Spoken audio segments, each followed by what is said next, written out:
Hey everybody, long time no see. My name is Melissa and this is my channel Geeky Witch about all things cross stitch.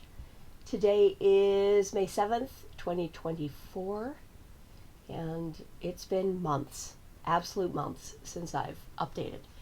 Life has just been crazy.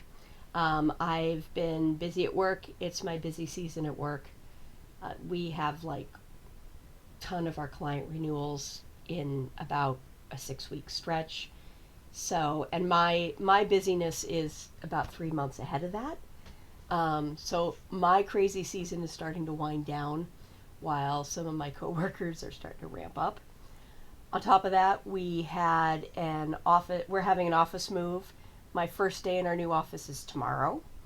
So there's been like cubicle cleaning out and new schedules because we're now sharing space with the other half of our company.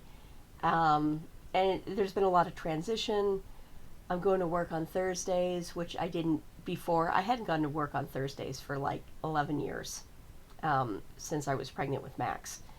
And I now go in on Thursdays, and that has cut into my personal stitching schedule with friends because I generally would stitch on Thursday nights. So, trying to get all of these things, together has just kept me away.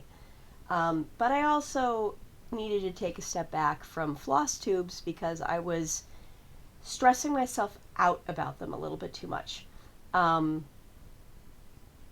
They were becoming a bit of a chore where I felt like I had to do something and I had to come up with something really, really nifty and whatever. And I don't. I just need to talk about stitching, right? I mean, that's what we all get together for. And I know that my content isn't for everybody. I try not to swear as much as I do in real life. But, I feel like I'm talking to the ether half of the time. So I had to take a step back and just let myself just kind of do other things for a while and just see where life took me. And then about a week ago, I was like, yeah, I really should do another FlossTube. It's been a while and I feel like I'm ready to go. So we're doing FlossTube today. So what I'm going to talk about today is what I'm working on right now because I'm in the middle of Stitch Mania. This is not going to be a massive whip list thing. I'm just going to talk about the first week of Mania, what I've been doing, how I do Mania, because it's a little different than maybe some other people do it. Well, I know it's different than how other people do it. And then I'm going to show you some of the stuff that is on deck for me to start at some point this summer when I find some space in the schedule. So, Stitch Mania. For newer stitchers who haven't encountered this as much before, there used to be a group on Facebook called Stitch Mania, and it was started to become kind of crazy project thing in the month of May. And originally it was for just starts in May, and over time, because the group was huge, it kind of evolved into its own animal, and everybody had their own different take on it, and the group closed a couple of years ago. The moderators just decided they were done, and they didn't feel comfortable handing it off to anybody, which was their right. They were like, you know what, it had its lifetime, we're going to archive it, and we're going to go off and do other things, which totally cool. I, from a personal standpoint, thought that Stitch Mania was fun, so I continue doing it.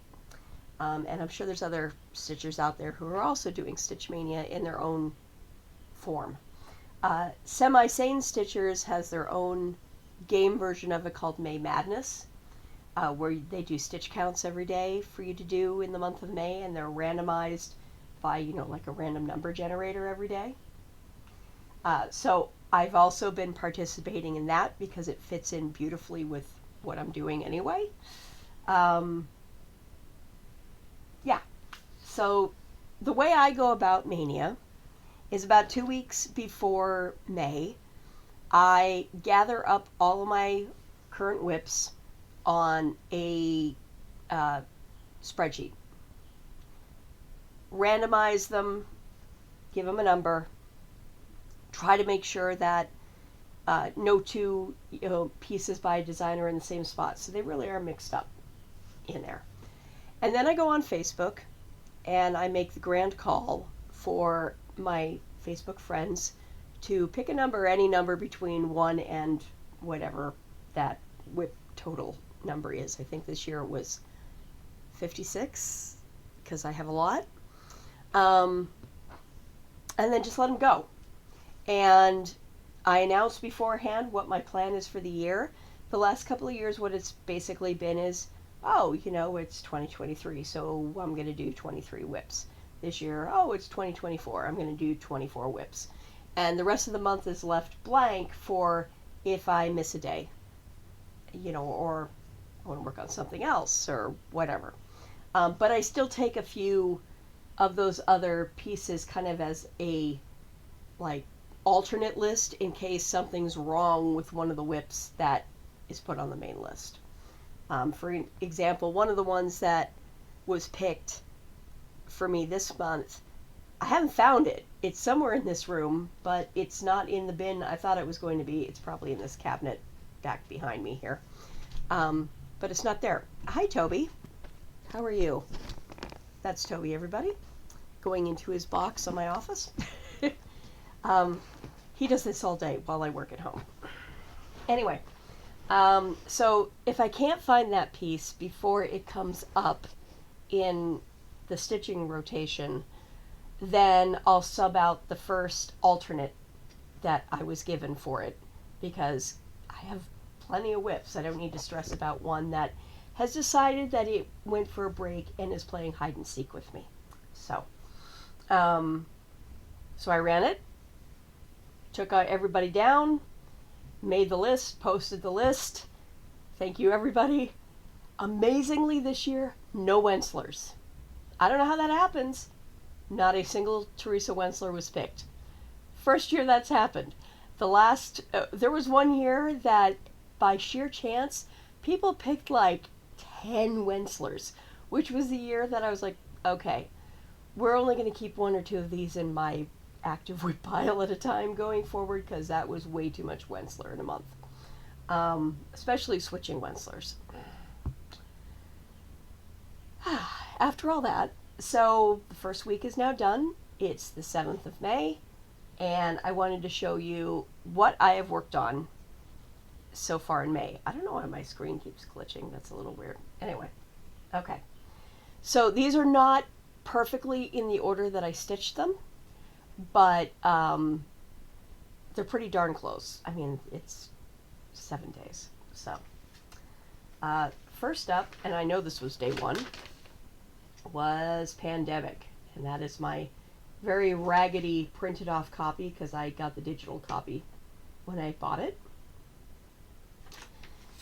This has not moved a lot, but mostly because I've been focusing on other things. And it was a great idea at the time to decide to color it as I go, and truth be told, I'm a little intimidated by it.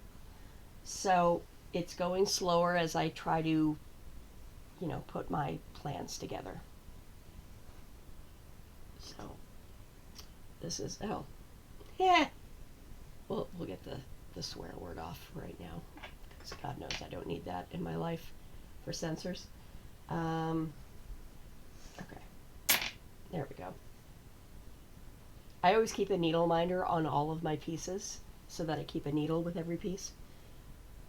So this is Pandemic so far. I am doing this on 36 count white, antique white, and it's with sulky threads. They're all solids, and very happy with how this is turning out. It's going to be a slow roll, but that's okay. Stitching is the journey.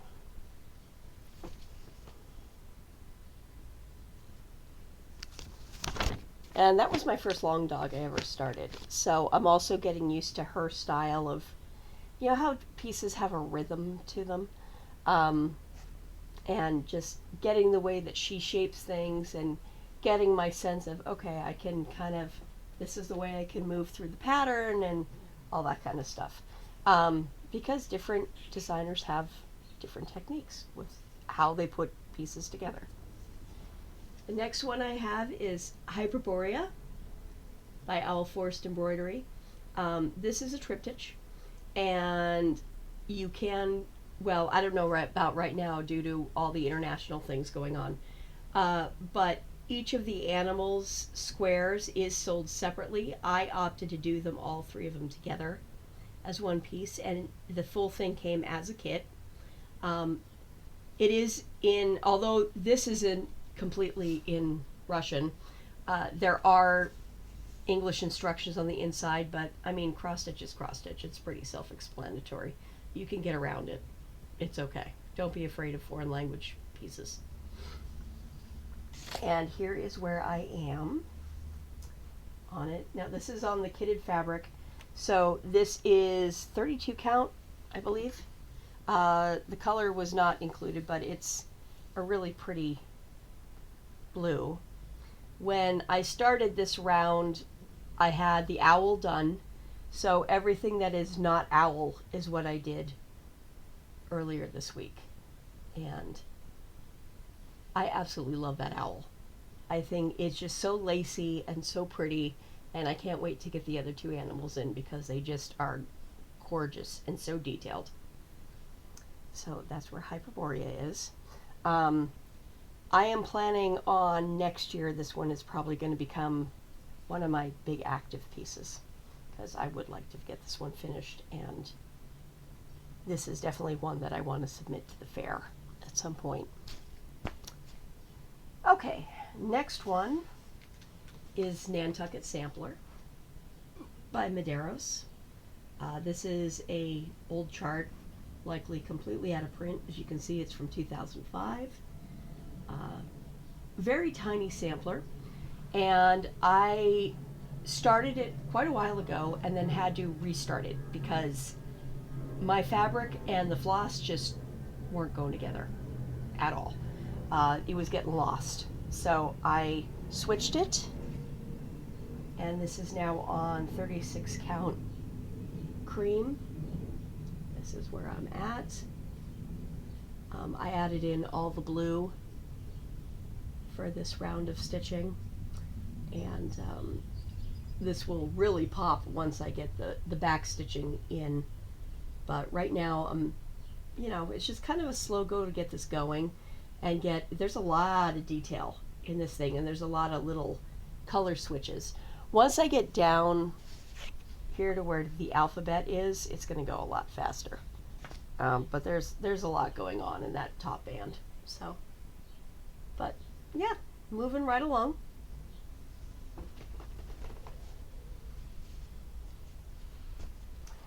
Next one is almost done, and because it's almost done, even though I'd only put to work on it for one day this month, I'm gonna just finish the stitching off on it on Saturday, and then have it ready for fully finishing. This is Snowell from the, what year are we on? The 2020 holiday issue. So it's not on the cover. I'm not gonna bother opening it up to the page because it's so close to being done that you're gonna get the idea. Ah, losing my needle. Hang on, sorry. And here's where we're at. I am now, all the cross stitches are obviously in. I'm on the back stitching, and I basically just have one big snowflake to put on the L, and this one's done. Oh, and a straight line of like silver or gold. I'm gonna do silver because it's in blue, going in each direction that way. So I might have like an hour's work left on this to finish it up, So that will be on Saturday. And then I've got a small pile of ornaments that I want to wrap up and do fully finished. So I'm putting them all aside, and I'm just, at some point over the summer, I'm just going to have a finishing day and just finish ornaments. And that's going to be the plan. So, yay, but I'll have a finish. This was originally meant for an exchange in my local stitching group, but I fell ill with the flu and didn't have it done in time for the get together, and so I guess it's meant to be on my tree. So it'll be on my tree. Okay, next is From Sea to Shining Sea from Little House Needleworks. Come on, focus. What is up with my... Yeah. Anyway, this is a cute piece that was in parts. So every single one of these blocks comes as its own part, and then this was the border part. It included all of this. This is done in silk. The silk was included with the chart, and you had to pick your own fabric. This is an old one as well, and I don't know if it's still in print, but it's really, really cute piece. I managed to get all the parts together. And here is where I am on it. I didn't pull out my stitching notebook, so I've mentioned the colors on these in previous videos, but I'll mention it again next time. I'm sorry for not including it this time. I'm a little out of practice with doing FlossTube videos, and I'm cramming this into my lunch hour. So I have the first one, which is the West Coast done. I'm now working on the southwestern U.S., which is obviously the very Arizona-like cactus and those buildings. So I started this block the other night, and that's how far I got in a sitting. I will add that watching Bruins hockey playoffs is greatly helping with my cross-stitching, especially with how the Bruins never make it easy. And rather than swear at them the whole time, I can take it out on cross-stitching, because they drive me nuts. They're a great team, but they drive me nuts. Okay, so there's that one. And then my final one I've worked on so far this month is the Fruit of Plenty, Modern Folk. One that I thought I'd be so much further on, and no, I'm not. And I've now learned part of the reason why I'm not, is that I have finally had to resort to wearing cheaters to stitch. I have finally joined everybody else. I cannot see my stitching without magnifiers. I don't like this development in my stitching life. I don't like the idea that I'm getting older, even though I'm getting older. So once I put some cheaters on, it has gone a lot faster. That's where so that's the piece as it was printed. And here is mine. And this one, because I still have the tag on it, this is 40 count linen in antique ivory from Silkweaver. 2 DMC colors, 800 and 840. 840 is the brown, 800 is the blue. I am kind of crossing paths on the, come here, stay there. The February is this to here, and then this is March, and this over here kind of goes into the April. January is done.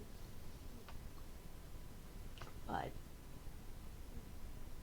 it's such a pretty piece, but it is intensive stitching, really intensive stitching.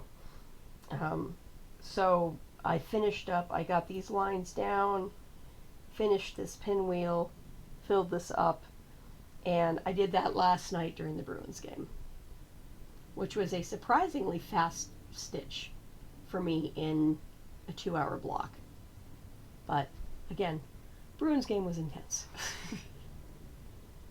So that's been my stitching so far, and truthfully, that's kind of the highlight of my stitching so far for the year, because I haven't done a lot.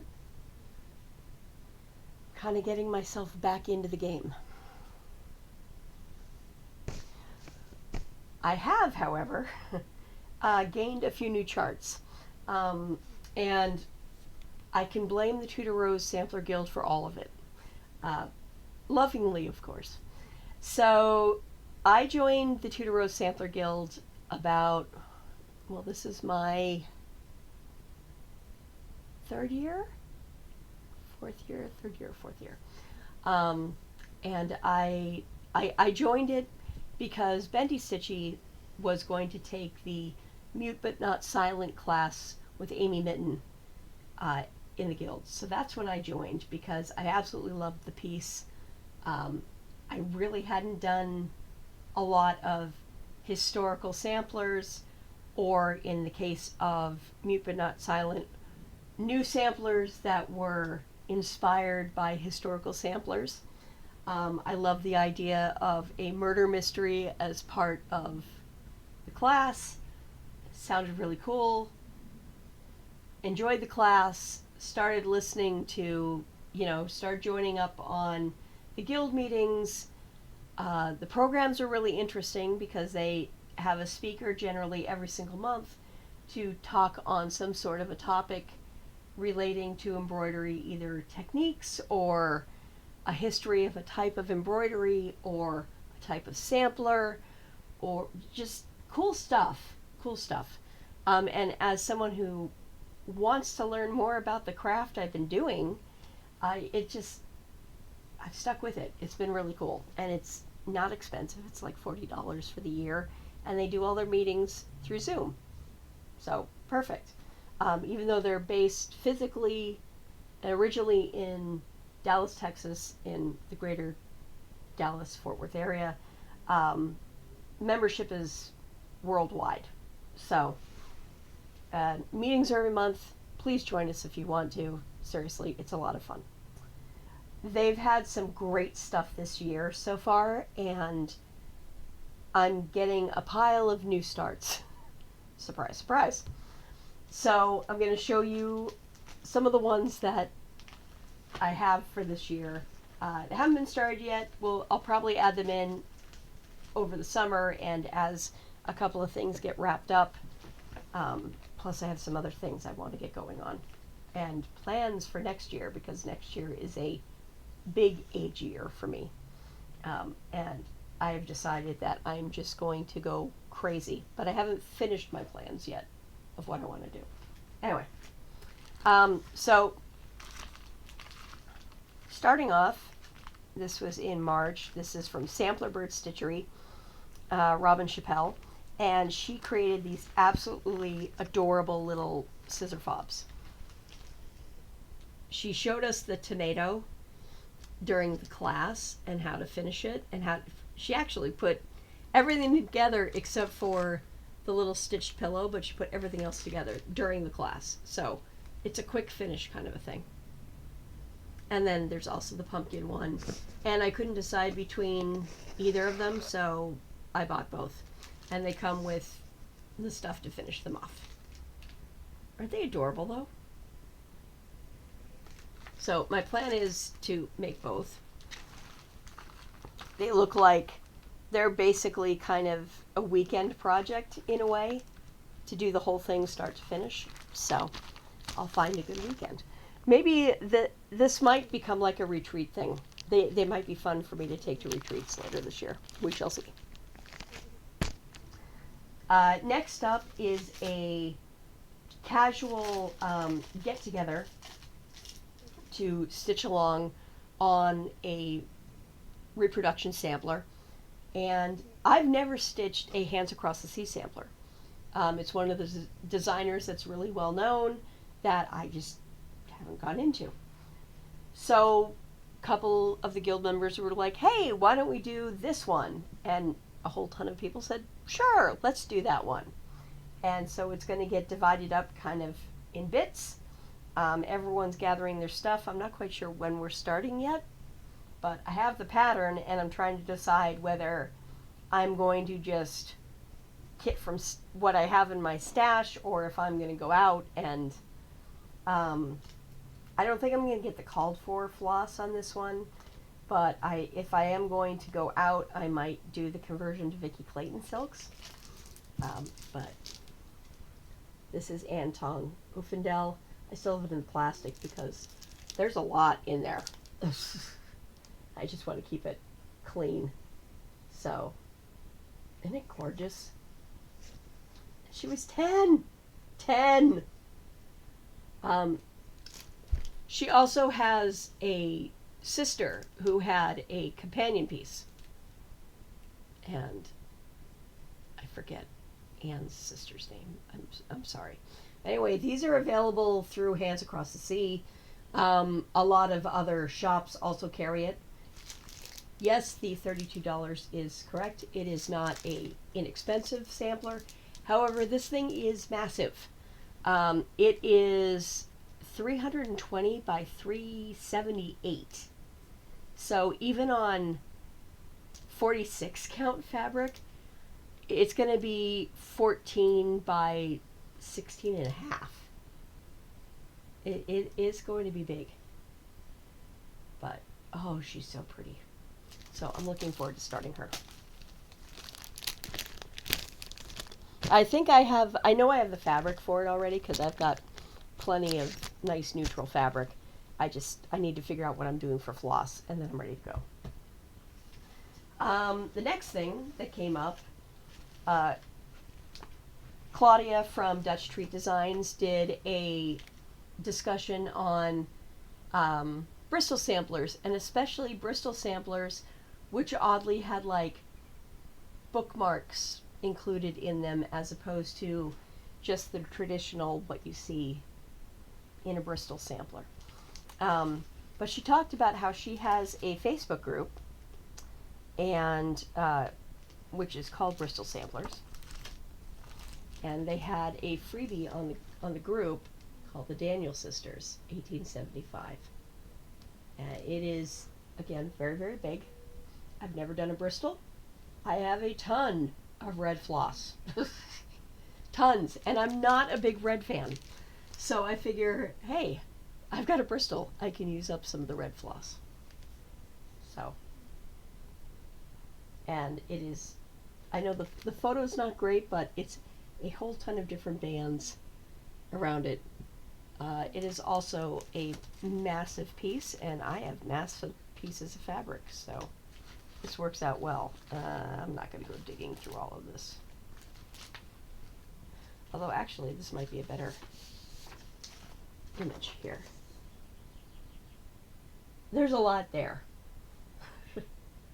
But yeah, I will have fun with this. I think the thing that I really like about this is, yes, there are quite a bit of alphabets at the top, but I love stitching bands. I like doing bands where I can just kind of, you get just enough of kind of a pattern and you can settle into a pattern and that's it. So I'm excited for this one. This one I probably won't start super early. This might be a New Year's start sometime 2025, but yes. And finally, and this is for our guild meeting tonight, we have Dawn Cook Roningen. I'm sorry if I pronounced that last name incorrectly. Collector with a Needle, and she designed a stitching pocket specifically for our guild. So I don't know if she's ever going to release this publicly. She may not, but it's pretty. Basically, she gave you the chart, and you pick your fabric, you pick your floss. she did have a finishing kit, which I didn't grab to, to finish everything off, but it's looking to me like it's pretty basic quilting materials to finish it off. So I will probably have my mom help me with the finishing, since she is the one that is far more comfortable in a sewing machine than I am. But I just love her. And of course these are for, you would tie it around your waist and then you'd have your little pocket of all your stuff underneath all of your skirts. So pretty. And Dawn is going to be talking about ladies' pockets tonight on our guild meeting. So, yeah. So that's what I've been working on lately. That's what I kind of have in the works. And our guild, which if you're interested in joining us, please go to the TutorRoseSamplerGuild.com. We'd love to have you. But no, I'm not getting paid for this promotion. I just think it's an awesome group of people.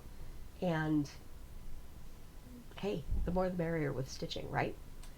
So what's coming up next? I don't have any retreats that I'm doing until Frogwarts, which is virtual in July. I'm not going to Celebration this year. I would love to go. I had originally planned to go, but my family is having a bit of a reunion that weekend down in Pennsylvania because one of my cousins is graduating from college, and since she was part of the class of 2020 that didn't get a high school graduation, her college graduation is a big deal, a really big deal, because we need to let her have a celebration.